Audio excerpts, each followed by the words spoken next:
Case కొనసాగించలేను, Andhra Pradesh assembly deputy speaker మాజీ MP రఘురామకృష్ణరాజుపై కేసుని కొనసాగించలేనని సుప్రీంకోర్టుకు ఫిర్యాదుదారు కానిస్టేబుల్ ఫరూక్ బాషా తెలిపారు. హైదరాబాద్ తన నివాసం 400 కిలోమీటర్లు ఉందని, ఇకపై ఆ కేసులో ముందుకు వెళ్లే ఉద్దేశం తనకు లేదని సర్వోన్నత న్యాయస్థానం తెలిపారు. హైదరాబాద్ వచ్చి గచ్చిబౌలిలో బౌల్డర్ హిల్స్లోని రఘురామకృష్ణరాజు నివాసం వద్ద ఒక వ్యక్తి అనుమానాస్పదంగా తిరుగుతుండగా ఆయన భద్రతా సిబ్బంది పిలిచి విచారించారు. ఐడి, ఆధార్ కార్డులు చూపించేందుకు తొలుత ఆ వ్యక్తిని నిరాకరించారు. అనుమానంతో వ్యక్తిని గచ్చిబౌలి పోలీసులు రఘురాం భద్రతా సిబ్బంది అప్పగించారు. అక్కడ విచారణలో ఆయన ఏపీ ఇంటెలిజెన్స్ చెందిన కానిస్టేబుల్ ఫరూక్ బాషా అని తెలిసింది. ఆయనపై రఘురామకృష్ణరాజు పిఏ పోలీసులు ఫిర్యాదు చేశారు. మరోవైపు విధి నిర్వహణలో ఉన్న తనపై 4 వ్యక్తులు దాడి చేశారు. ఫరూక్ బాషా సైతం పోలీస్ స్టేషన్లో ఫిర్యాదు చేశారు. మేరకు ఎంపీ రఘురామకృష్ణరాజుతో పాటు మరో 4 కేసు నమోదైంది. తనతో పాటు తన కుమారుడు ఇతరులపై కేసును క్వాష్ చేయాలని రఘురామకృష్ణరాజు హైకోర్టు ఆశ్రయిస్తే తిరస్కరించింది.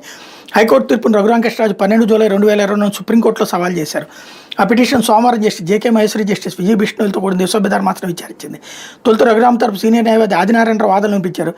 రఘురామకృష్ణరాజు కేసు నమోదైనప్పుడు పార్లమెంట్ సభ్యుడు ఆయనకు వై కేటగిరీ భద్రత ఉంది. హైదరాబాద్లో ఆయన ఇంటి వద్ద అనుమానాస్పదంగా ఒక వ్యక్తి సంచరించడానికి గమనించిన సిఆర్పీఎఫ్ సిబ్బంది ఆయన పట్టుకుని పోలీసులకు అప్పగించారు. ఈ క్రమంలో ఆ వ్యక్తి సిఆర్పీఎఫ్ సిబ్బందిని రఘురామ్ కుమారుని గాయపరిచారు. దీనిపై పోలీస్ స్టేషన్లో ఫిర్యాదు చేయగా పోలీసులు మాత్రం వాళ్ళకే వ్యతిరేకంగా కేసు నమోదు చేశారు. ఆయన ఇంటి వద్దకు వచ్చిన వ్యక్తిని సందేహంతో ప్రశ్నిస్తే ఇదంతా జరిగింది. ఇదంతా అప్పటి ముఖ్యమంత్రి వైఎస్ జగన్తో రఘురామకృష్ణరాజుకు ఉన్న విభేదాలు, ఘర్షణల కారణంగానే జరిగిందని ధర్మాసనం దృష్టికి ఆయన తీసుకెళ్లారు. దీనికి సంబంధించిన వివరాలను సమగ్రంగా రిజైండర్ రూపంలో దాఖలు చేశారని ధర్మాసనం ఆదేశించగా 3 వారాల్లో అందజేస్తామని బదులిచ్చారు. రఘురామకృష్ణరాజు ఇప్పుడు కూడా పార్లమెంట్ సభ్యుడిగా ఉన్నారని జస్టిస్ మహేశ్వరి ప్రశ్నించారు. ఆయన డిప్యూటీ స్పీకర్ కొనసాగుతున్నారని ఆదినారాయణరావు బదులిచ్చారు.